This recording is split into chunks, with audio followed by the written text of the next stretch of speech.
سب تعریفیں اللہ کے لیے ہیں جو سب سے بڑا اور سب سے بلند ہے، عزت والا، قہر والا اور جلال والا ہے۔ سب تعریفیں اللہ کے لیے ہیں جو نہایت بردبار اور عظیم ہے۔ سب تعریفیں اللہ کے لیے ہیں جو اپنے بندوں کی توبہ قبول فرماتا ہے، برائیوں کو معاف کر دیتا ہے، گناہوں سے تجاوز فرماتا ہے، لغزشوں کو بخش دیتا ہے۔ اللہ کے سوا کوئی معبود برحق نہیں، وہ اکیلا ہے، اس کا کوئی شریک نہیں، اسی کے لیے ساری بادشاہت ہے اور اسی کے لیے سب تعریف ہے۔ اسی کے ہاتھ میں ہر بھلائی ہے اور وہ ہر چیز پر پوری طرح قادر ہے۔ اللہم صلی علی محمد وعلی آل محمد کما صلیت علی ابراہیم وعلی آل ابراہیم انک حمید مجید۔ اللہم بارک علی محمد وعلی آل محمد کما بارکت علی ابراہیم وعلی آل ابراہیم انک حمید مجید۔ قرآن مجید میں اللہ تعالیٰ کا ارشاد ہے، لا یکلف اللہ نفسا الا وسعها لها ما کسبت وعلیہا ما اکتسبت ربنا لا تؤاخذنا ان نسینا او اخطأنا ربنا ولا تحمل علینا اصرا كما حملته على الذين من قبلنا ربنا ولا تحملنا ما لا طاقة لنا به واعف عنا واغفر لنا وارحمنا انت مولانا فانصرنا على القوم الكافرين۔ اللہ کسی نفس کو اس کی وسعت سے بڑھ کر تکلیف نہیں دیتا، یعنی جس پر کوئی بھی تکلیف آتی ہے وہ اتنی ہی آتی ہے جتنی وہ برداشت کر سکتا ہے۔ جو اس نے نیکی کمائی یعنی کسی انسان نے، وہ اسی کے لیے، یعنی اگر ہم اچھا کریں گے تو اس کا فائدہ کس کو ملے گا؟ کسی اور کو، کرنے والے کو۔ اور جو اس نے برائی کمائی، برا کیا، وہ اسی کے ذمے ہے۔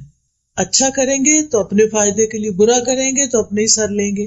اے ہمارے رب، اگر ہم بھول جائیں یا ہم خطا کر بیٹھے تو ہماری پکڑ نہ کرنا۔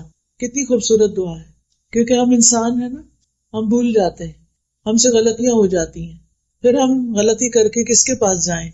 اللہ ہی کے پاس، کیونکہ اللہ تعالیٰ ہی معاف کرنے والا ہے۔ تو یا رب، غلطی ہو جائے تو ہمیں پکڑنا نہیں۔ اے ہمارے رب، ہم پر ایسا بوجھ نہ ڈالنا جیسا تو نے ہم سے پہلے لوگوں پر ڈالا تھا۔ اے ہمارے رب، اور تو ہم سے وہ بوجھ نہ اٹھوا جسے اٹھانے کی ہم میں طاقت نہیں، اور ہم سے درگزر فرما اور ہمیں بخش دے اور ہم پر رحم فرما، تو ہی ہمارا مولا ہے، بس کافر قوم کے مقابلے میں ہماری مدد فرما۔ یہاں پر اللہ سبحانہ وتعالیٰ نے اپنے قانون سزا اور جزا کے بارے میں کچھ قاعدے اور اصول بتا دیے ہیں۔ پہلی بات تو یہ کہ اللہ تعالیٰ بندوں پر ان کی طاقت سے بڑھ کے بوجھ نہیں ڈالتا۔ دوسرا یہ کہ انسان کو وہی ملے گا جو اس نے کمایا ہوگا، خود کیا ہوگا، محنت کی ہوگی۔ ہاں یہ ضرور ہے کہ اگر کسی نے ایک نیک کام کی بنیاد رکھ دی اور اس کے اثرات اس کی موت کے بعد بھی جاری رہے تو وہ نیکی اس کے نامہ اعمال میں جمع ہوتی رہے گی۔ اسی طرح اگر کسی نے کوئی برا کام شروع کیا، برا ٹرینڈ سیٹ کیا اور وہ مر گیا تو اس کے بعد بھی لوگ جتنے اس برائی میں ملوث ہوں گے اس کا گناہ بھی اس کے ساتھ جائے گا۔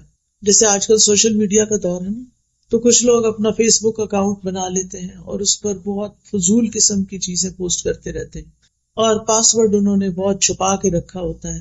پچھلے دنوں میں کسی لڑکے کے بارے میں پڑھ رہی تھی کہ اس نے اسی قسم کی کچھ چیزیں کی ہوئی تھی کہ اچانک اس کی ڈیتھ ہو گئی۔ اب وہ خود فوت ہو چکا ہے، لیکن وہ فحش فلمیں اور ویڈیوز اور چیزیں اس کی فیس بک پر موجود ہیں، اور لوگ اس برائی کو دیکھے چلے جا رہے ہیں۔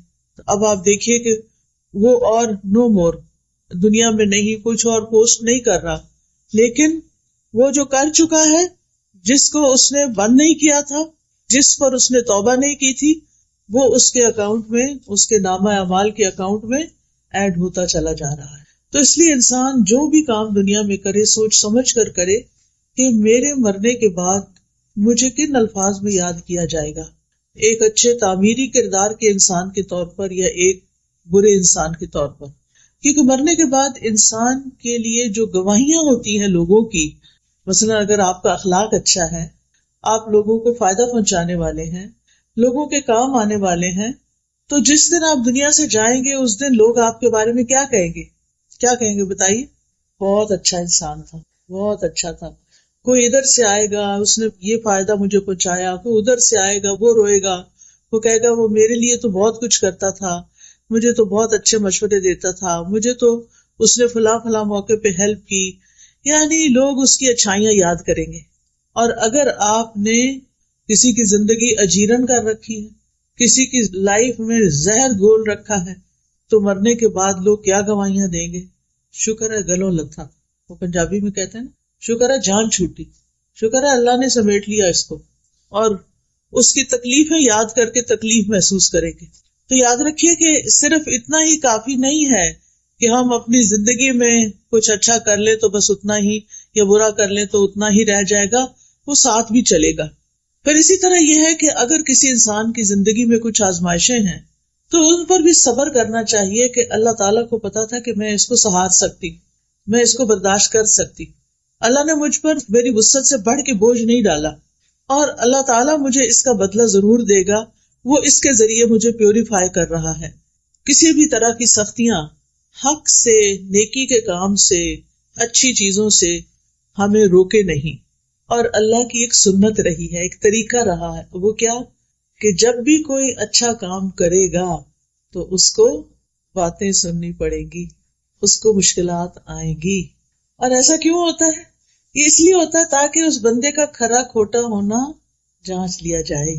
کیونکہ جو شخص سچا ہوگا، جو سچے دل سے اللہ کی طرف آیا ہوگا، وہ لوگوں کی باتوں سے پیچھے نہیں ہٹے گا. کیونکہ وہ لوگوں کی وجہ سے تو نہیں آیا نا کہ لوگ اچھا کہیں گے تو میں اچھا بنوں گا، لوگ اچھا نہیں کہیں گے تو میں پیچھے ہٹ جاؤں گا. وہ تو اس لیے اچھا کر رہا ہے کہ اللہ تعالیٰ کی خاطر اللہ کو پسند ہے اچھا کرنا، اور وہ لوگوں کی باتیں سن کے اچھائی کرنا چھوڑے گا نہیں. تو یاد رکھیے کہ اللہ تعالیٰ نے ہم پر جتنی بھی عبادات فرض کی ہیں، جتنے بھی ہمیں نیکی کے کام بتائے ہیں، چاہے وہ اللہ کے حقوق سے متعلق ہیں یا بندوں کے حقوق سے متعلق، وہ سارے کے سارے اتنے ہی ہیں جتنی ہماری برداشت ہے. ہمارے لیے 5 نمازیں فرض کی، وہ ایسا نہیں کہ ہم پڑھ نہیں سکتے تھے اور ہمارے لیے بہت ہی مشکل ہے، نہیں. اول تو 50 کی گئی تھی نا، یاد ہے نا، جب معراج پر نبی صلی اللہ علیہ وسلم تشریف لے گئے، اور جو باقی صرف 5 رہ گئی، مگر ثواب 50 کا ہی ملتا ہے. ہر نماز کا ثواب 10 گنا ملتا ہے، اور وہ ایک نماز کی جگہ 10 لکھی جاتی. اور یہ بھی اس امت کے لیے بہت بڑی اللہ تعالیٰ کی رحمت ہے. تو یاد رکھیے اللہ تعالیٰ کے جتنے بھی احکامات ہیں وہ سارے ایسے ہی ہیں کہ جن کو ادا کرنے کی ہم میں طاقت ہے، ہم میں ہمت ہے. اور اللہ تعالیٰ نے دین میں کوئی تنگی اور حرج نہیں رکھا. ہمارا دین آسان ہے اگر ہم عمل کرنا چاہیں، اور جو لوگ کرتے ہیں وہ بھی انسان ہی ہوتے ہیں اور وہ خوشی سے کر بھی جاتے ہیں. رسول اللہ صلی اللہ علیہ وسلم نے فرمایا، انما بعثت بالحنیفیۃ السمحۃ، مجھے نرمی اور سہولت والی شریعت دے کر بھیجا گیا ہے. نبی صلی اللہ علیہ وسلم نے یہ بھی فرمایا، بے شک یہ دین آسان ہے، جو شخص دین میں سختی اختیار کرے گا تو دین اس پہ غالب آ جائے گا، یعنی اس کی سختی چل نہیں سکتی، وہ زیادہ دن وہ نہیں کر سکتا. لہٰذا اپنے عمل میں پختگی اختیار کرو، یعنی جمے رہو، اور جہاں تک ممکن ہو میانہ روی برتو، اور خوش ہو جاؤ، اور صبح، دوپہر اور شام اور کسی قدر رات میں عبادت سے مدد حاصل کرو.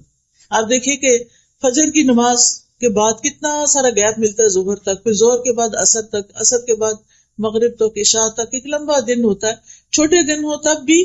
یعنی اللہ سبحانہ تعالیٰ نے ہم پر ایسی عبادت فرض نہیں کی کہ اس سے ہمیں فرصت ہی نہ ملے اور ہم دنیا کا کوئی کام نہ کر سکیں. تو اس لیے ہمیں ساری عبادات خوشی سے کرنی چاہیے، اللہ تعالیٰ کے احکامات خوشی سے قبول کرنے چاہیے، کیونکہ ان سب پر اجر و ثواب ہے، اور انسان جو کچھ کرتا ہے اس کا صلہ اس کو مل کر رہے گا. اور پھر آپ دیکھیے کہ بعض اوقات گناہ کرنے کے لیے بھی انسان کو محنت کرنی پڑتی. جو لوگ چوری کرتے ہیں وہ آسانی سے تھوڑی کرتے ہیں، اسی طرح جو لوگ اور غلط کام کرتے ہیں اس کے لیے بڑے وسیلے اختیار کرتے ہیں، لیکن چونکہ نفس اس کی طرف ہوتا ہے تو مشکل نہیں لگتا. نیکی کے لیے ہمارا نفس نہیں مانتا، ہمارے اندر سے وہ موٹیویشن نہیں ہوتی.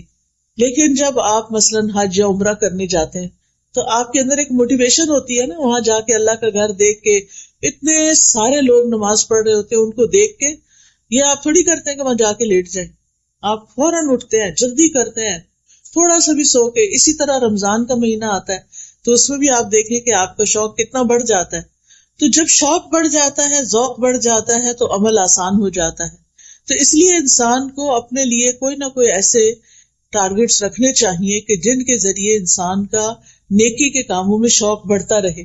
ایسے لیکچرز میں جائیں، مساجد میں جائیں، جمعہ خطبہ اٹینڈ کریں، ایسی مجالس اٹینڈ کریں، ایسے ہاسپٹلز میں جائیں جہاں پر بیماروں کو دیکھ کے آپ کا دل پسیجے. کبھی کبھی قبرستان جائیں اور جا کے دیکھیں کہ اس سے پہلے کے لوگ کہاں پڑے ہیں آج، جن کے عالی شان گھر تھے، جن کے پاس جیولری تھی، کپڑے تھے، سب کچھ تھا، لیکن آج وہ زمین کے اندر ہیں. تو یہ چیزیں انسان کی عبادت میں اس کے لیے موٹیویشن کا سبب بنتی ہیں. تو بہرحال ہمیں یہ یاد رکھنا چاہیے کہ قیامت کے دن کوئی کسی کا بوجھ نہیں اٹھائے گا، کوئی کسی کی نیکی چھین کے نہیں لے جائے گا، اور کوئی اپنی برائی اس پہ ڈال کے نہیں چلا جائے گا. دنیا میں تو ایسا ہوتا ہے نا کہ ہماری چیزیں بعضوں کا دوسرے لوگ نکال لیتے ہیں، چرا لیتے ہیں، لے جاتے ہیں. کبھی گھر کے اندر بھی ہوتے ہیں، سسرال میں بعض سسرالی لوگ ان کی چیزیں استعمال کرنا شروع کر دیتے ہیں. اسی طرح بعض اوقات یہ ہے کہ لوگ اپنے گھر کا کوڑا آپ کے دروازے پہ پھینک دیتے ہیں. یہاں تو خیر نہیں ایسی چیزیں ہوتی، لیکن جہاں ہوتی ہیں سو ہوتی ہیں. تو یہ اللہ تعالیٰ کا ہم پر بہت بڑا احسان ہے کہ اللہ سبحانہ تعالیٰ نے ہم پر ہماری وسعت سے بڑھ کے بوجھ بھی نہیں ڈالا، اور ہماری نیکی کو ہمارے لیے لکھا، اور ہمارے گناہ کو بھی ہمارے لیے، کسی اور پہ نہیں ڈالا، اور کسی کا ہم پہ نہیں ڈالا. پھر ہم دعا کرتے ہیں ربنا لا تؤاخذنا ان نسینا او اخطانا. اللہ تو ہمیں نہ پکڑنا اگر ہم بھول جائیں یا ہم کوئی خطا کر بیٹھے. یہاں پر آپ دیکھیے کہ ہم جب دعا مانگتے ہیں تو ربنا کہتے ہیں. رب کا مطلب کس کس کو آتا ہے؟ رب کون ہوتا ہے؟ خالق، مالک، مدبر، جس نے پیدا کیا، جو ہمارا مالک ہے، اور جو ہمارے ساری چیزوں کی تدبیر کر رہا ہے. ہم نے کیا کھانا ہے، کیا پینا ہے، کہاں رہنا ہے، یہ ہم تو اب ساتھ ساتھ زندگی میں یہ چیزیں ایکسپیرئنس کر رہے ہیں نا، لیکن اللہ تعالیٰ نے یہ سارا کچھ پہلے سے ہی لکھ کے رکھا ہوا تھا. پہلے سے لکھ کے رکھا ہوا تھا سب کچھ.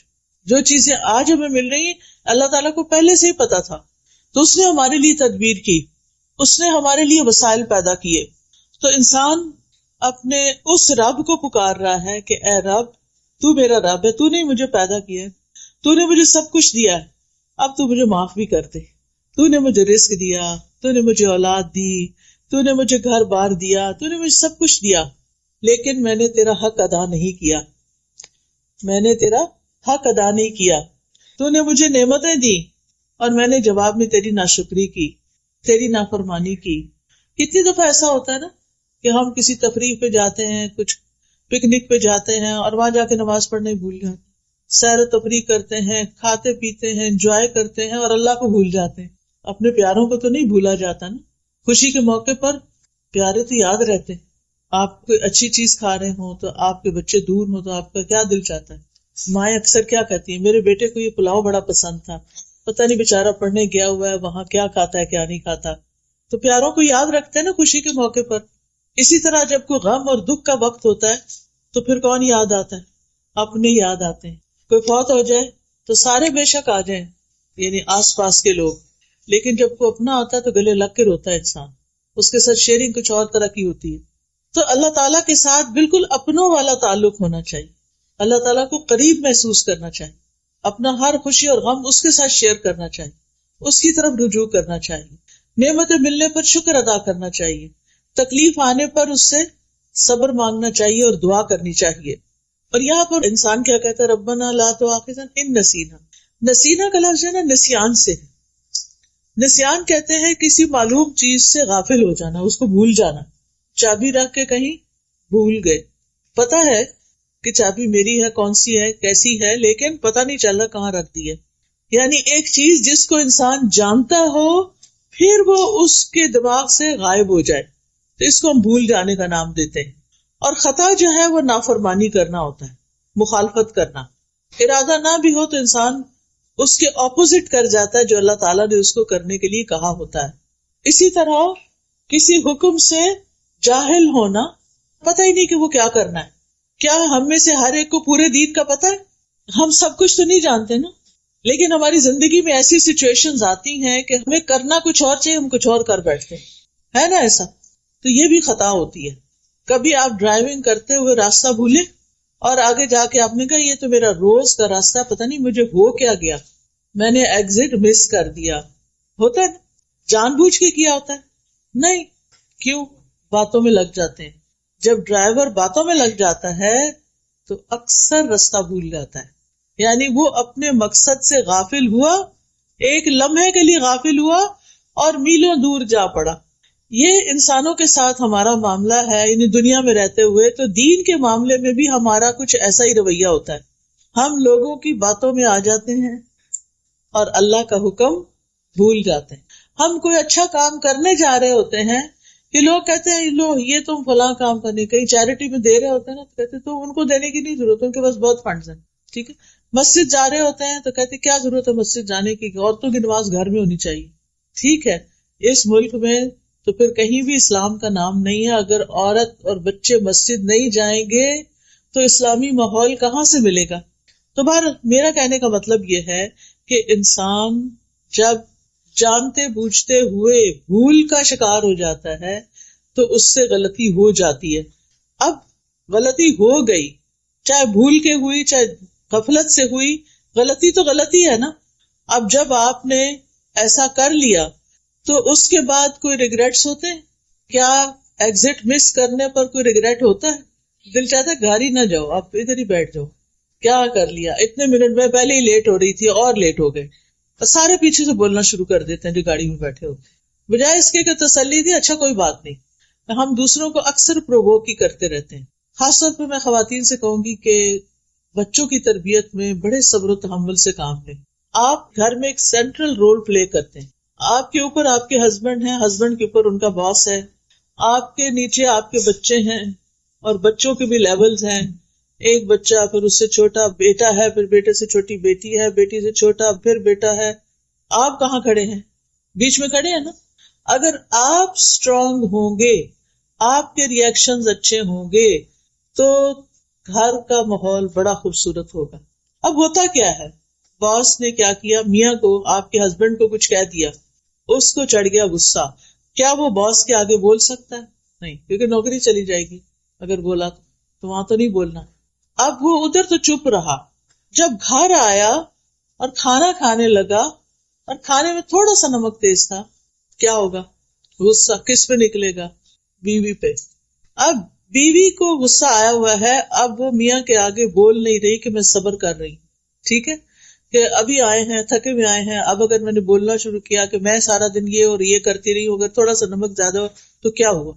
کیونکہ شوہر نے بھی اوور ریئیکٹ کیا. بات اتنی بڑی نہیں تھی، تھوڑا بہت اونچ نیچ تو ہو ہی جاتی، اور کئی دفعہ ایسا ہوا تو کچھ بھی نہیں کہا.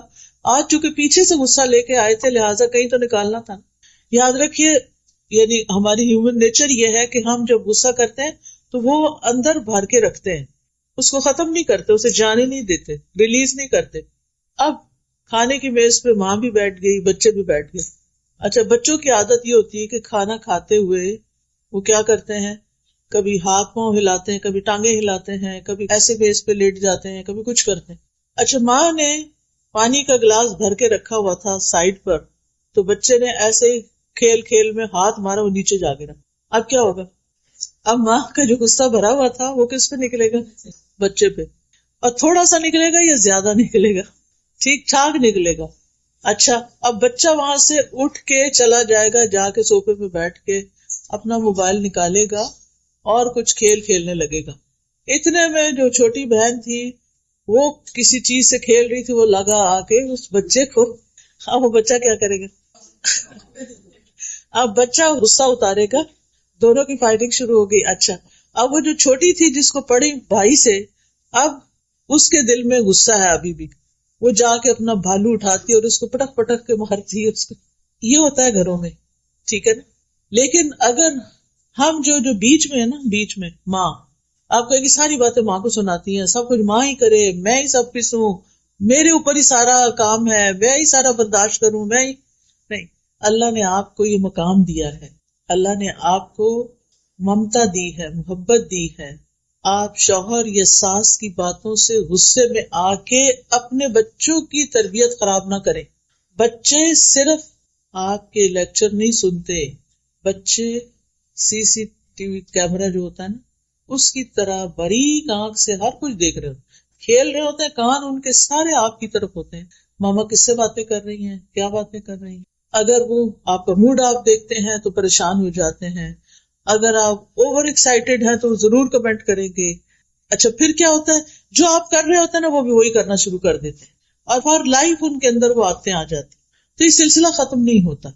ہونا کیا چاہیے کہ پہلے شخص سے جو غلطی ہوئی ہے نا، جو باس سے غلطی ہوئی، اگر وہ اللہ سے ڈرتا ہے تو اس کو اللہ سے بھی معافی مانگنی چاہیے، اور جس پہ زیادتی کی اس سے بھی معافی مانگنی چاہیے. کیا جو ہم سے چھوٹا ہو اس سے سوری نہیں کرنا چاہیے؟ کرنا چاہیے. اگر آپ باس ہیں اور آپ نے چھوٹے پہ زیادتی کر لی اور آپ کو ریئلائز ہو گیا، آپ کا ضمیر بول اٹھا ہے کہ میں نے زیادتی کی ہے، تو پھر کیا کرنا چاہیے؟ سوری کر لیں. کیا صرف بندے سے سوری کرنا چاہیے یا کسی اور سے بھی؟ یس، بندے سے تو آپ نے سوری کر لیا، اللہ سے بھی کرنا ہے، کیونکہ آپ نے ایک انسان کو ناحق تکلیف پہنچائی ہے. چلو بندوں نے معاف کر دیا، یا صرف اللہ سے توبہ کرنا کافی ہے یا بندوں کو بھی سوری کرنا ضروری ہے؟ بندوں کو بھی کرنا. اگر پہلا شخص جس نے زیادتی کی تھی وہ سوری کر لیتا بات ختم ہو جاتی، لیکن اس نے سوری نہیں کی.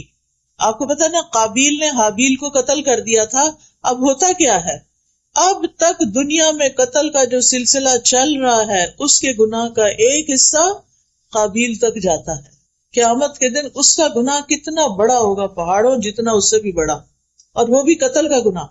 تو جو ایک غلط کام کر لیتا ہے اس کو توبہ کرنے میں، استغفار کرنے میں دیر نہیں کرنی چاہیے.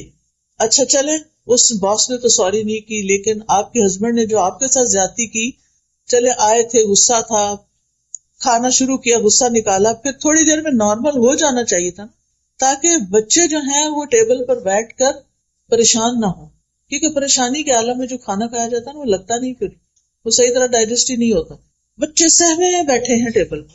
جو بڑے بچے ہوتے ہیں نا وہ بہت محسوس کرتے ہیں، جو چھوٹے ہوتے ہیں نا وہ تھوڑی دیر میں پھر بھول جاتے ہیں. اب اگر شوہر نے کچھ کہہ ہی دیا تھا غصے میں، تو بحیثیت بیوی اتنا تو سمجھ لینا چاہیے نا کہ میرا شوہر جو ہے اس کا باس اچھا نہیں ہے اور وہ اس کی وجہ سے فرسٹریٹ ہوتا ہے اور پھر میری شامت آتی ہے، چلو کوئی بات نہیں.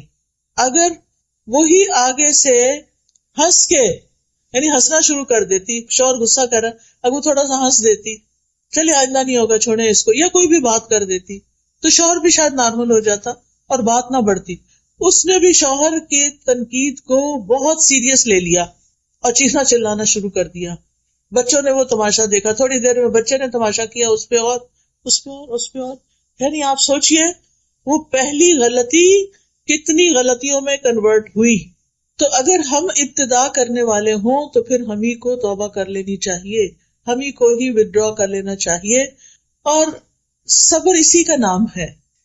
صبر کس چیز کا نام ہے کہ اگر کسی نے کچھ کہہ دیا نا تو کہا کرے او جانے، کوئی بات نہیں، جسٹ اگنور. اپنے آپ کو کہا کرے اگنور کر دو، چھوڑو پرے، اس بیگیج کو اٹھانے کی کیا ضرورت ہے، جانے دو، انسان ہے نا، بس ہو گیا. کوئی اچھی چیز یاد کر لے اس کی.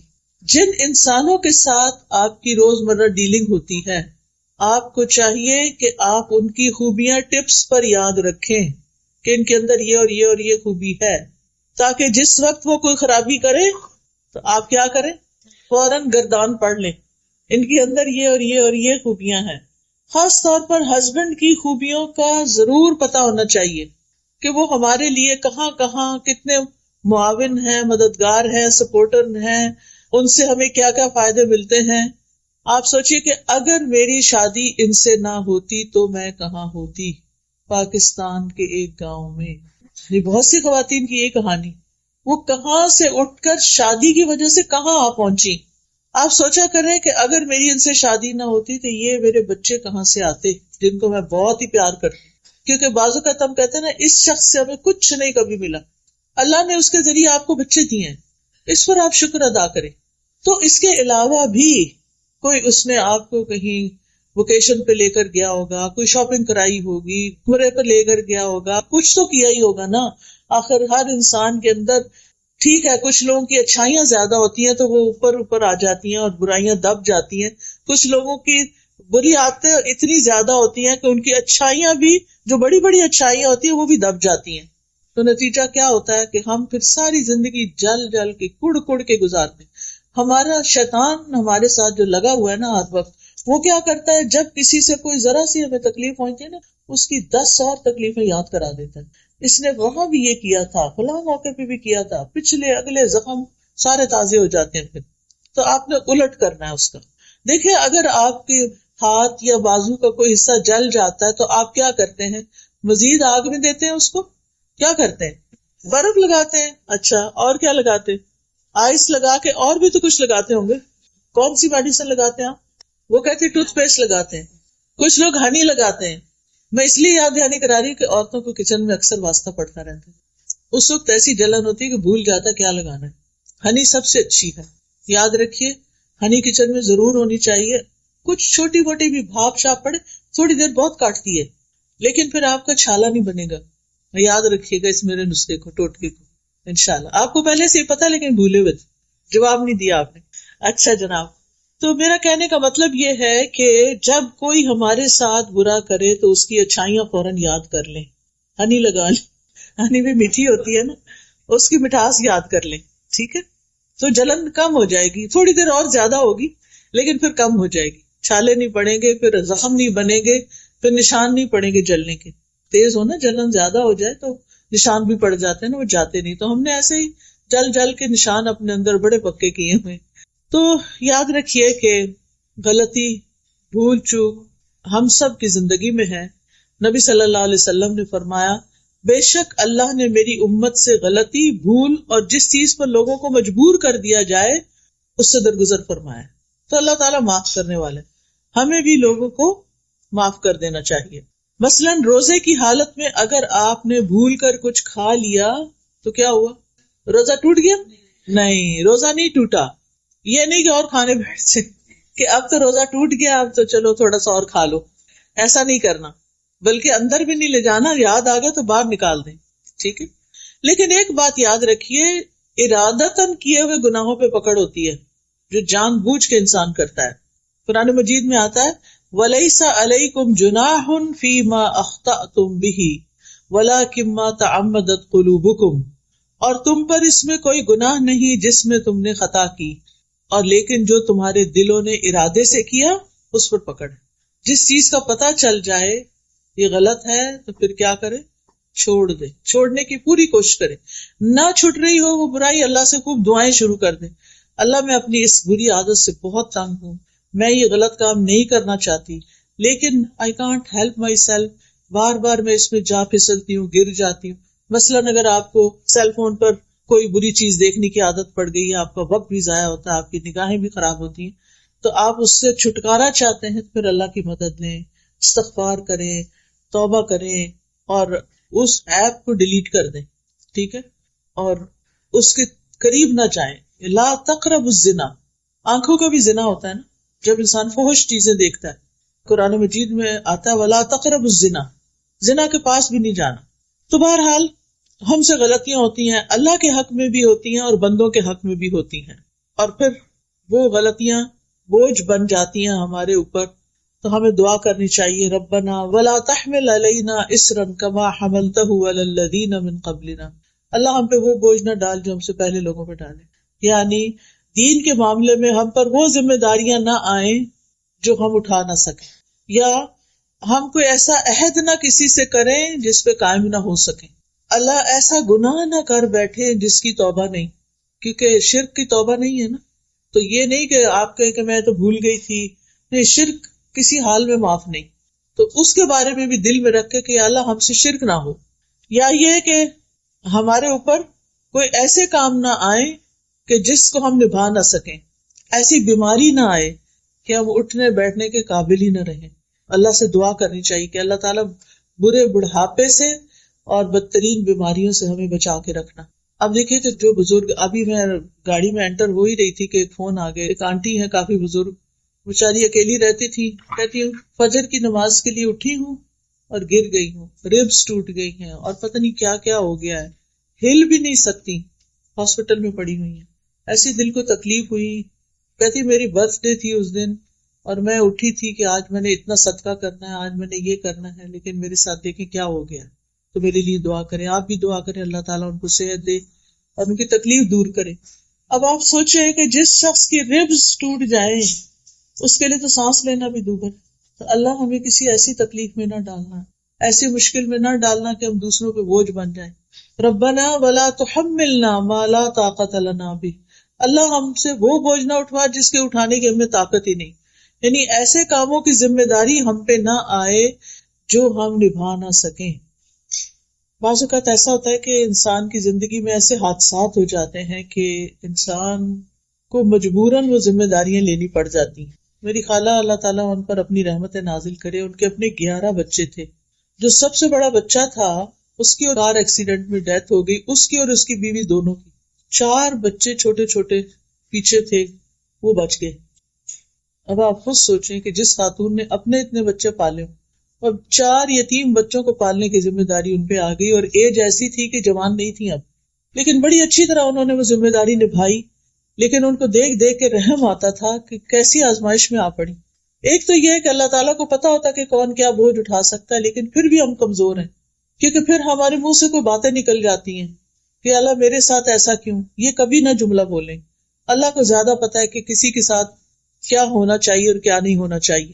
تو شرعی احکامات میں بھی اور تقدیر کے حالات میں بھی اللہ سے آسانی مانگنی چاہیے کہ اللہ تعالیٰ ہماری تقدیر میں کوئی ایسی چیز نہ ہو جس سے ہماری زندگی دوبر ہو جائے، اور ہمیں ایسی مشقت میں نہ ڈالنا جو ہم اٹھا نہ سکیں۔ واعف عنا واغفر لنا وارحمنا، کتنی خوبصورت دعا ہے۔ اللہ ہم سے درگزر فرما، جو فرائض ادا کرنے میں ہم سے کوئی کوتاہی ہوئی ہے یا اللہ تو اس کو معاف کر دے، ہمیں بخش دے، ہم سے درگزر کر اور ہم پر مہربانی کر۔ ہم رحم کے قابل ہیں، ہم کمزور انسان ہیں۔ تو گناہگار انسان 3 چیزوں کا محتاج ہوتا ہے کہ جو معاملہ اللہ اور بندے کے درمیان ہے اللہ اسے درگزر کرے، اور دوسرا یہ کہ اللہ بندوں سے اس کے گناہ کو پردے میں رکھے۔ واغفر لنا، استغفار کا مطلب ہوتا ہے ڈھانک دینا۔ بعض اوقات ہم کوئی ایسا گناہ کر بیٹھتے ہیں جس کا صرف اللہ کو پتا ہوتا ہے، اور پھر ہم ڈرتے ہیں کہ کئی لوگوں کو پتا نہ چل جائے۔ خاص طور پر جو ٹین ایج ہوتی ہے نا، اس میں انسان سے کوئی ایسی غلطیاں ہو جاتی ہیں بعض اوقات کہ جس پر ساری زندگی وہ پچھتاتا ہے۔ مثلاً بچوں کو نشے کی عادت کب پڑتی، کس ایج میں؟ ٹین ایج، جو پڑھائی کا سٹریس آتا ہے، جو بہت سے سٹریس آتے ہیں۔ پھر اسی طرح پڑھائی میں سیریس ہونے کی بجائے ایسے ریلیشن شپ میں گرفتار ہو جاتے ہیں کہ I love you and I miss you, سارا دن اسی میں گزار دیتے ہیں۔ اب جب نکلتے ہیں نا ٹین ایج سے باہر، 20s میں آتے ہیں اور حقائق سامنے آتے ہیں کہ پڑھا نہیں تو اب ہوگا کیا، اور نشے میں پڑ گئے تو اب کیا ہوگا، تو پھر اس وقت انسان سخت پریشان ہو۔ یہ دعا اپنے بچوں کو بھی سکھا دیں، چھوٹے چھوٹے بچوں کو بھی۔ تو گناہگار انسان 3 چیزوں کا محتاج ہوتا ہے کہ اللہ میرے سے جو گناہ ہو گیا جو اس کا صرف تجھے پتا ہے تو اس کو معاف کر دے، بندوں سے میرے گناہ کو ڈھانپ دے، اور تیسرا یہ کہ آئندہ کے لیے مجھ پہ رحم کر اور مجھے دوبارہ اس گناہ کے قریب نہ جانے دے، مجھے بچا لے۔ اور پھر آپ دیکھیے کہ کبھی انسان کے گناہ دل میں ہوتے ہیں، بدگمانیوں وغیرہ کی شکل میں، کبھی زبان میں ہوتے ہیں، کبھی جسم سے کر رہا ہوتا ہے۔ تو جو چیز دل میں ہے یا اللہ اس کا تجھے پتا ہے، تو اس کو معاف کر دے۔ جو ہم نے کر لیا جس سے منع کیا گیا تو اس کو تو ڈھانپ دے، اور آئندہ کے لیے ہمیں بچا کے رکھ۔ اور پہلے بخشش مانگی، گناہوں کو ڈھانپنا مانگا، اور پھر رحم مانگا، کیونکہ پہلے وہ خانہ خالی ہو نا، صاف ہو، تو پھر رحمت آئے گی، توبہ معافی ہو جائے گی تو پھر ہی اللہ کی رحمت آئے گی نا۔ اگر ہم نے توبہ معافی کی نہیں، مانگی نہیں، تو پھر باقی کیا ہوگا؟ انت مولانا، تو ہی ہمارا مولا ہے، تو ہمارا مالک ہے، تو ہمارا مددگار ہے۔ فانصرنا علی القوم الکافرین، تو ہمیں کافر قوم کے مقابلے میں مدد دے۔ اور یہ اللہ تعالیٰ ہی ایمان والوں کا حقیقی مولا ہے۔ تو یہ اللہ تعالیٰ کی بہت بڑی رحمت ہے کہ اللہ نے ہمیں یہ دعا کرنا سکھائی ہے۔ وہ ہمیں جانتا ہے نا، ہماری ضروریات کو بھی جانتا ہے، اس نے ہمیں مانگنا سکھا دیا۔ پھر اس سے بھی پتہ چلتا ہے کہ مانگنے کی چیزوں میں 3 اہم چیزیں ہیں مانگنے کی: عفو، درگزر، بخشش اور رحمت۔ پھر یہ کہ رب کے وسیلے سے مانگنا چاہیے، اس سے تکلیف دور ہوتی ہے، ربنا کہہ کے، ربی کہہ کے۔ اور پھر یہ کہ مومن بندوں کے لیے اللہ کی خاص رحمت ہوتی ہے۔ تو پیاری بہنوں، ہم سب انسان خطا کار ہیں۔ حدیث میں آتا ہے ہر انسان خطا کار ہے، اور بہترین خطا کار وہ ہیں جو توبہ کرتے ہیں۔ تو ہم سب کو توبہ استغفار کی ضرورت ہے۔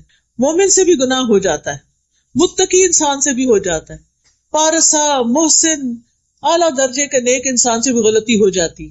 کوئی انسان غلطی سے پاک نہیں. پیغمبر معصوم ہوتے ہیں، ہم معصوم نہیں، ہم سے غلطیاں ہوتی ہیں. نبی صلی اللہ علیہ وسلم نے فرمایا ہر مومن سے کوئی نہ کوئی ایسا گناہ ہو جاتا ہے جس کو وہ اکثر کر لیتا ہے، یا کوئی ایسا گناہ ہوتا ہے جس پر وہ قائم رہتا ہے، چھوڑ نہیں پاتا، اور اس کو چھوڑ نہیں سکتا حتیٰ کہ دنیا سے چلا جاتا ہے. کچھ عادتیں بن جاتی ہیں. بعض اوقات میں اتنی حیران ہوتی ہوں کہ ہم اتنی زیادہ زبان کی حفاظت کے بارے میں باتیں پڑھتے ہیں، لیکن جب میں لوگوں کا عملی رویہ دیکھتی ہوں تو وہ کوئی حفاظت نہیں کر رہے ہوتے. جو فضول بات، ہر بات میں کچھ نہ کچھ بولنا، خاموشی کی تو عادت ہی نہیں نا. تو میں سوچتی ہوں انہوں نے کبھی لیکچر کوئی سنا بھی ہے کہ نہیں. یعنی وہ اپنی بری عادتوں سے باز نہیں آتے، دوسروں کو تکلیف دینے سے باز ہی نہیں آتے. ان کی سرشت میں پڑا ہوا ہوتا ہے چبھتی ہوئی باتیں کرنا. ہم اگر تانے شانے نہ دیں تو ہمارا گزارا نہیں. کیا فرق پڑتا ہے؟ ضروری تو نہیں کہ ہر وقت دوسروں کو نصیحت کرتے رہیں. کوئی ضروری ہے؟ ایک شخص مسجد نبوی میں پیشاب کر رہا تھا، صحابہ دوڑے کہ اس کو مارے، اس کو روکے. آپ نے کہا تم رک جاؤ، اب وہ کر رہا ہے نا کرنے دو، کیونکہ اگر وہ سال میں دوڑ پڑتا تو ایک جگہ کر رہا تو ساری مسجد خراب ہوتی. تو بعض اوقات اتنی سی بات ہوتی ہے چھوٹی سی، اور ہماری بد اخلاقی اس برائی کو بہت بڑا بنا دیتی ہے اور اس کے اثرات دور دور تک چلے جاتے ہیں. تھوڑا سا ٹنگ کو کنٹرول کر لیں. ہر چیز میں کمنٹ نہیں دیا کریں، ہر چیز میں اظہار خیال نہ کیا کریں، ہر چیز میں اپنی رائے دینے نہ بیٹھ جایا کریں. آپ اپنے آپ کو کیا سمجھتے ہیں؟ مجھے تو کبھی یہ سمجھ نہیں آتا کہ ہم کیا سمجھتے ہیں کہ ہم کون ہیں. ہم عالم ہیں، ہم مفتی ہیں، ہم مربی، ہم کون ہیں؟ ہم تو ایک عام انسان ہیں. ہمیں حق نہیں پہنچتا کہ ہم ہر وقت ٹوکا ٹوکی کرتے رہیں. کئی بزرگوں نے گھر میں لوگوں کی زندگی حرام کی ہوئی ہوتی ہے معذرت کے ساتھ. ان کے اپنے بچے ان کو چھوڑ کے بھاگنے کے لیے تیار ہوتے ہیں کہ کس دن ہماری کہیں اور جاب ہو اور ہم موو آؤٹ کریں. تو یہ سب کچھ کیا ہے؟ یہ ہمارے رویے ہیں کہ لوگ ہمارے ساتھ کمفرٹیبل نہیں ہوتے، لوگ ہمارے ساتھ رہنا نہیں چاہتے، کیونکہ ہم لوگوں کو اپنے رویوں سے بیزار کر دیتے ہیں. تو حدیث میں آتا ہے من سمت نجا، جو خاموش رہا، چپ رہا، اس نے نجات پائی. بعض اوقات کوئی دنیا کے کسی حصے کی طرف کی بات کر رہا ہوتا ہے، فلاں ملک میں یہ ہو گیا، اب ہم نے کوئی کمنٹ کرنا ہوتا ہے. انہوں نے کیا ہوگا نا کچھ خرابی، آ گیا نا ان پہ عذاب. بھائی کس نے آپ کو بتایا؟ آپ نے اللہ کا فیصلہ جان لیا کہ اللہ نے ان کو اس امتحان میں کیوں ڈالا. تو ہر بات بے بات پر نہ بولا کریں، خاموش رہنا بھی سیکھیں. اور بزرگوں کو خاص طور پہ میں کہوں گی، میں نہیں کہتی کہ بچوں کو کھلی چھوٹ ہے جو مرضی چاہیں. بچوں کے اندر بھی آپ دیکھیں بچے بدتمیزی سے بات کرتے ہیں، ہم ہنستے ہیں. آج کل کے بچے بڑے ہوشیار ہیں، آج کل کے بچے بڑے اسمارٹ ہیں، آج کل کے بچے بڑے کانفیڈنٹ ہیں. ایسے ایسے تعریفی جملے بول کے ان کی بدتمیزیوں کو ہم نے ملٹی پلائی کر دیا. تو بچوں کو بھی شے نہ دیں، جو غلط بات ہے اس کو چپ رہے، بالکل نہ ہنسیں، بالکل خاموش رہیں. صرف اپنی خاموشی سے بتائیں کہ مجھے یہ بات پسند نہیں آئی جو تم نے اپنی دادی کو کہی ہے یا تم نے اپنی نانی کو کہی ہے. کیونکہ بعض اوقات وہ ان کو بدتمیزی سے کہہ رہے ہوتے ہیں، نانی آپ تو یہ کہہ رہی تھی، اب آپ یہ خود کر رہی ہیں. تو اس طرح کی چیزیں جو ہیں ان کو شے نہیں دینی چاہیے. تو بہرحال کچھ عادتیں بڑی مشکل سے جاتی، اس کے لیے اللہ تعالیٰ سے دعا کرنی چاہیے. نبی صلی اللہ علیہ وسلم نے فرمایا مومن کو اس حال میں پیدا کیا گیا ہے کہ وہ فتنوں میں گرنے والا، توبہ کرنے والا اور بھولنے والا ہوتا ہے. یعنی باتوں کو بھلا دیتا ہے جو غلط قسم کے لوگوں کے رویے ہوتے ہیں. جب اسے نصیحت کی جاتی ہے تو وہ واعظ اور نصیحت قبول کرتا ہے، یعنی مان جاتا ہے بات کو، ریزسٹ نہیں کرتا. پھر یہ یاد رکھیے کہ غلط کام، غلط باتیں، زبان کی غلطیاں یہ جہنم میں لے جانے کا سبب بنتی ہیں. گناہ ذلت کا سبب بنتے ہیں. صغیرہ گناہ بھی، چھوٹے چھوٹے گناہ بھی بندے کو ہلاک کر دیتے ہیں. گناہوں کا ایک بوجھ ہوتا ہے جو قیامت کے دن لوگ اپنی پیٹھ پہ اٹھائے ہوئے ہوں گے. اس لیے ہمیشہ گناہوں سے معافی مانگتے رہنا چاہیے، کیونکہ جو گناہ کرنے کے بعد توبہ کرے گا اللہ تعالیٰ اس کو بخش دے گا. کیونکہ اللہ تعالیٰ غفور الرحیم ہے، بڑا بخشنے والا ہے. وہ دن اور رات توبہ قبول کرتا ہے. انبیاء بھی استغفار کرتے تھے. یہ بتائیے کہ نبی صلی اللہ علیہ وسلم دن میں کتنی بار استغفار کرتے تھے؟ 70 سے 100 بار. ٹھیک ہے، کیا ہم بھی کچھ دفعہ استغفار کرتے ہیں؟ ہم میں سے ہر بہن کو کم از کم 100 دفعہ یہ تسبیح ضرور پڑھنی چاہیے، استغفر اللہ و اتوب الیہ، استغفر اللہ و اتوب الیہ. ایک تسبیح لازماً ہر روز کیا کریں. کیوں؟ اس لیے کہ اگر نبی صلی اللہ علیہ وسلم جو معصوم تھے وہ 100 دفعہ استغفار کرتے تھے تو ہمیں نہیں کرنی چاہیے. ابراہیم علیہ السلام نے کیا دعا کی تھی؟ والذی اطمع ان یغفر لی خطیئتی یوم الدین، وہ ذات جس سے میں توقع رکھتا ہوں کہ قیامت کے دن وہ میری خطائیں معاف کر دے گا. موسیٰ علیہ السلام نے کیا کہا تھا؟ کسی یاد ہے موسیٰ علیہ السلام کی توبہ کی دعا جب ان سے وہ ایک شخص قتل ہو گیا تھا غلطی سے؟ رب انی ظلمت نفسی فاغفر لی فغفر له انہ هو الغفور الرحیم. یونس علیہ السلام نے کون سی دعا کی تھی؟ شابش. داؤد علیہ السلام نے رب اوزعنی ان اشکر نعمتک التي، اور پھر وظن داؤد انما فتناه فاستغفر ربہ، استغفار کیا تھا انہوں نے. نوح علیہ السلام نے اپنی قوم سے کہا تھا کہ لوگوں استغفار کرو، اللہ بڑا معاف کرنے والا ہے، آسمان سے وہ بارشیں برسائے گا، تمہیں مال اور بیٹے دے گا اور تمہارے لیے نہریں جاری کر دے گا. یہ استغفار کے فائدے ہیں. معافی مانگنے سے یہ کچھ ملتا ہے. آپ کی زندگی میں کسی بھی چیز کی کمی ہے نا، کوئی بھی آپ کا پرابلم ہے، آپ استغفار شروع کر دیں، اللہ تعالیٰ اس مسئلے کو حل کر دیں گے. گناہوں سے توبہ کریں. تمام لوگوں کو استغفار کا حکم ہے، اور ایمان والوں کی تو خاص صفت ہے وبالاسحار هم یستغفرون، کہ وہ سحری کے وقت استغفار کرتے ہیں. اور جو اللہ سے معافی کی امید رکھتا ہے اللہ تعالیٰ اس کو معاف کر دیتا ہے. اور بخشش مانگنے والے کے لیے اللہ کا وعدہ ہے کہ جب تک بندہ معافی مانگتا رہے گا اللہ تعالیٰ بھی اس کو معاف کرتا رہے گا. ہر بار گناہ کرنے پر سچی توبہ کرتے رہنا چاہیے، شرمندگی سے معافی مانگتے جانا چاہیے، اور جو استغفار کرے گا اللہ تعالیٰ اس کی بخشش فرما دے گا. حدیث میں آتا ہے رسول اللہ صلی اللہ علیہ وسلم نے فرمایا ہمارا رب تبارک و تعالی ہر رات کو اس وقت آسمانی دنیا پہ آتا ہے جب رات کا آخری تہائی حصہ رہ جاتا ہے. وہ کہتا ہے کوئی جو مجھ سے دعا کرے تو میں اس کی دعا قبول کروں، ہے کوئی جو مجھ سے مانگے تو میں اسے عطا کروں، ہے کوئی جو مجھ سے بخشش طلب کرے تو میں اس کو بخش دوں. کتنی بڑی بات ہے. اللہ تعالیٰ خود بلاتے ہیں آؤ بخشش مانگو، میں معاف کر دوں گا. ہماری بعض نعمتوں کے راستے میں ہمارے گناہ رکاوٹ ہوتے ہیں، ان سے معافی مانگ لیں تو وہ نعمتیں واپس آ جاتی ہیں. بڑے سے بڑا گناہ استغفار سے معاف ہو جاتا ہے، اور توبہ انسان کو گناہوں سے پاک کر دیتی ہے. استغفار دلوں کی صفائی کا ذریعہ ہے. گناہ سے دل پہ سیاہ نقطہ لگتا، پھیل جاتا، دل کالے ہو جاتے ہیں. استغفار ان کو چمکا دیتا ہے. استغفار سے برائیاں نیکیوں میں بدل جاتی ہیں، اللہ کی رحمت ملتی ہے، اللہ کی محبت ملتی ہے، کامیابیاں نصیب ہوتی ہیں، اچھا سامان زندگی ملتا ہے، رزق، مال اور اولاد میں اضافہ ہوتا ہے، انسان کو خیر و برکت اور طاقت نصیب ہوتی ہے. کچھ بیماریوں کا علاج بھی استغفار ہے. پھر سینے کی تنگی دور ہوتی ہے، دل کی گھٹن، ڈپریشن، اس کا علاج بھی استغفار ہے. بندے کی حالت بہتر ہونے لگتی ہے. اللہ کا عذاب نہیں آتا جب تک بندہ استغفار کرتا ہے. قیامت کے دن وہ شخص اپنا نامہ اعمال دیکھ کے خوش ہو جائے گا جس میں ڈھیروں ڈھیر استغفار ہوگا. استغفار جنت میں داخلے کا ذریعہ ہے. تو کرنے کے کام کیا ہے؟ کرنا کیا ہے؟ کثرت سے استغفار کرنا ہے. روزانہ کتنی بار؟ 100 بار. نبی صلی اللہ علیہ وسلم تو ایک ایک مجلس میں 100 بار کر لیتے تھے. اگر ہم سارے دن میں بھی 100 بار کر لیں تو بڑی بات ہے. پھر امید رکھ کے بخشش مانگنی ہے. یہ نہیں کہنا ہے پتہ نہیں میرے تو گناہ اتنے زیادہ ہیں معاف ہوں گے کہ نہیں، یہ نہیں کہنا. یہ سوچنا ہے اللہ معاف کرنے والا ہے، اللہ مجھے معاف کر دے گا. پھر گناہ ہو جائے تو انتظار کرنا ہے کہ 80 سال بعد حج پہ جائیں گے تو توبہ کریں گے. فوراً توبہ کرنی ہے. کھلا گناہ ہو تو کھلی توبہ، چھپا گناہ ہو تو چھپ کے توبہ. اور سچی توبہ. سچی توبہ کا مطلب یہ ہے کہ انسان پکا ارادہ کرے کہ میں نے دوبارہ نہیں اس گناہ کی طرف آنا. پھر یہ ہے کہ شرمندہ ہونا اور آئندہ نہ کرنے کا وعدہ کرنا اور گناہوں سے ڈرتے رہنا. جو شخص دنیا میں اپنے گناہوں سے ڈرتا ہے قیامت کے دن اللہ تعالیٰ اس کا ڈر نکال دیں گے، اس کا ڈر ختم ہو جائے گا.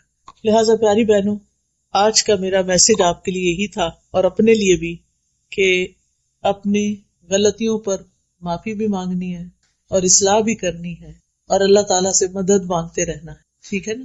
اس کے لیے ایک کارڈ ہے استغفار کے فائدے. یہ دیکھیں، یہ کارڈ ہے انگلش اور اردو ترجمے کے ساتھ ساتھ دیکھ کے ادھر ہی رکھ دیں. ٹھیک ہے؟ اس میں ہم نے ساری استغفار کی دعائیں لکھی ہوئی ہیں.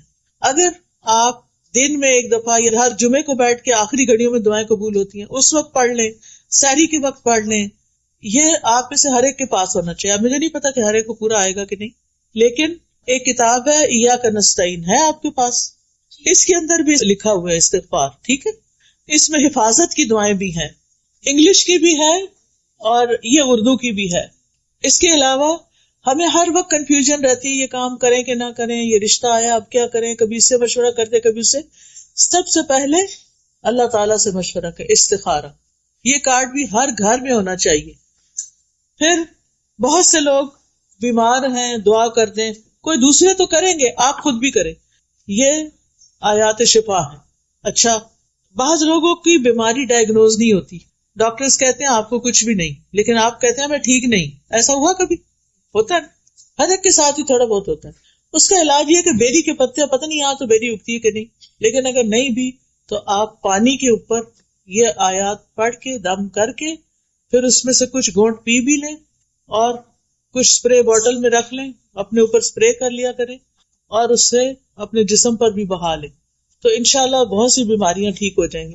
بیری کے پتوں کو ابال کے ایک تسلے میں مٹھی بھر ابال کے جب ان کا رنگ نکل آئے، پھر اس کو ٹھنڈا کر کے اس کے اوپر یہ ساری آیات شفا پڑھ کے اور پھر اس کو مریض کو تھوڑے سے گھونٹ پلائے بھی اور اس کے جسم پر بہائیں بھی، پورا نہا کے شیمپو وغیرہ کر کے آخر میں لوٹے میں یا بوٹل میں ڈال کے پھر اپنے سارے جسم پر مل کے، یہ بہت ہی عمدہ علاج ہے ایسی بیماریوں کا جو ڈائگنوز نہ ہو۔ پھر نماز کے بعد کی مسنون اذکار ہیں، یہ حفاظت کی دعائیں، یہ بھی اردو انگلش میں ہیں۔ آپ دیکھیے کہ پتہ نہیں $2 کی، یہ $3 کی ہیں، لیکن اس سے آپ کے کتنے ہزاروں ڈالر بچ سکتے ہیں اگر اللہ تعالیٰ آپ کو پروٹیکشن دے۔ یہ دعائیں جو ہیں مومن کا ہتھیار ہوتی ہیں، قلعہ ہوتی ہیں۔ پھر اسی طرح تسبیحات کے فائدے انگلش میں ہیں، یہ لا الہ الا اللہ کا کارڈ ہے، آپ کے ساتھ اگر نان مسلم کام کرتے ہیں تو آپ ان کو یہ کارڈ دے سکتے ہیں کسی بھی موقع پر، تاکہ ان کو پتہ چلے کہ اللہ کے سوا کوئی الہ نہیں۔ جو نعمتیں ملی ہیں اگر آپ ان کو باقی رکھنا چاہتے ہیں تو یہ شکر ادا کرنے کا کارڈ ہے، الحمدللہ، ٹھیک۔ الحمدللہ کہنے سے نعمتیں بڑھتی بھی ہیں اور جو ہے محفوظ بھی رہتی ہیں، نقصان سے آپ بچتے ہیں۔ تو آپ کو کیا کرنا ہے، یہ جیسے کوئی شادی ہوتی ہے کسی کی یا کچھ، شادی کے تحفے کے ساتھ آپ یہ کارڈ بھی دے سکتے ہیں۔ اور یہ قرض تو آج کل ہر ایک کے اوپر ہی ہوتا ہے، یہ اس سے نجات کی دعائیں ہیں، اور یہ قرآنی اور مسنون دعائیں ہیں، اذکار ہیں، یہ بھی بہت فائدے کے ہیں، ہر ایک کے پاس ہونی چاہیے، کیونکہ بہت محنت سے یہ سب کچھ تیار کیا گیا اور بہت محنت سے ہم اسے مسیساگا سے اٹھا کر لائے ہیں۔ تو یہ آج ساری ٹیبل خالی ہو جانی چاہیے، ٹھیک ہے نا، انشاءاللہ یہ آپ کے لیے صدقہ جاریہ بھی ہوگا، آپ جس کو دیں گے وہ پڑھے گا، اس کی تکلیف حل ہوگی تو آپ کو بھی فائدہ ہوگا انشاءاللہ۔ تو اب ہم دعا کر لیتے ہیں، سبحان اللہ والحمد للہ ولا الہ الا اللہ واللہ اکبر ولا حول ولا قوة الا باللہ العلی العظیم، اللہم صلی علی محمد وعلی آل محمد کما صلیت علی ابراہیم وعلی آل ابراہیم انک حمید مجید، اللہم بارک علی محمد وعلی آل محمد کما بارکت علی ابراہیم وعلی آل ابراہیم انک حمید مجید، ربنا آتنا فی الدنیا حسنۃ وفی الآخرۃ حسنۃ وقنا عذاب النار، ربنا لا تزغ قلوبنا بعد اذ ہدیتنا وہب لنا من لدنک رحمۃ انک انت الوہاب، ربنا ہب لنا من ازواجنا وذریاتنا قرۃ اعین واجعلنا للمتقین اماما، ربنا لا تؤاخذنا ان نسینا او اخطانا، ربنا ولا تحمل علینا اصرا کما حملتہ علی الذین من قبلنا، ربنا ولا تحملنا ما لا طاقت لنا به واعف عنا واغفر لنا وارحمنا انت مولانا فانصرنا علی القوم الکافرین۔ یا اللہ، یا رحمان، یا رحیم، یا کریم، یا ذی الجلال والاکرام، یا اللہ تو ہم سب پر اپنی رحمت نازل فرما، تو ہم سب کو بخش دے، ہمارے گناہوں کو معاف کر دے، ہمارے بوجھ ہم سے دور کر دے، ہماری برائیاں ہم سے دور کر دے، ہمیں اچھا اخلاق عطا فرما، ہمیں ہر طرح کی نیکیوں میں دوڑ لگانے کی توفیق دے اور ساری برائیاں چھوڑنے کی توفیق دے۔ اللہ ہمیں بھی، ہمارے گھر والوں کو، ہمارے بچوں کو ہدایت دے، ان کی نسلوں کو بھی ایمان پر قائم رکھنا۔ یا اللہ جتنی بہنیں آئی ہیں ان کی جو دعائیں ہیں، ان کی جو نیک تمنائیں ہیں، اللہ ان کو پورا فرما۔ یا اللہ تو ہم سب پر اپنی رحمت نازل فرما۔ یا اللہ ہمارے گناہوں کو معاف کر دے، ہماری ساری ضروریات پوری کر دے۔ یا اللہ جن کا ہم پر احسان ہے انہیں بہترین جزا دے، جنہوں نے اس مجلس کا اہتمام کیا ہے اللہ ان کو اس کی بہترین جزائے خیر دے، اور جو بہنیں آئی ہیں ان کو آنے پر یا اللہ بخش دے۔ یا اللہ ہم سب کو نیکی کا امبیسڈر بنا دے اور برائیوں سے بچا لے۔ اللہ ہمارے بچوں کو رزق حلال عطا فرما، اللہ ان کی مشکلات آسان فرما۔ یا اللہ جن کی شادی نہیں ہوئی انہیں نیک رشتے عطا فرما۔ یا اللہ جن کی اولاد نہیں انہیں نیک صالح اولاد عطا فرما۔ یا اللہ فلسطین کے مسلمانوں پر اپنی رحمت فرما، اللہ ان کی مشکل آسان کر دے، اللہ ان کی حفاظت کر دے۔ یا اللہ ہمیں ان کے لیے کچھ کرنے کی توفیق دے۔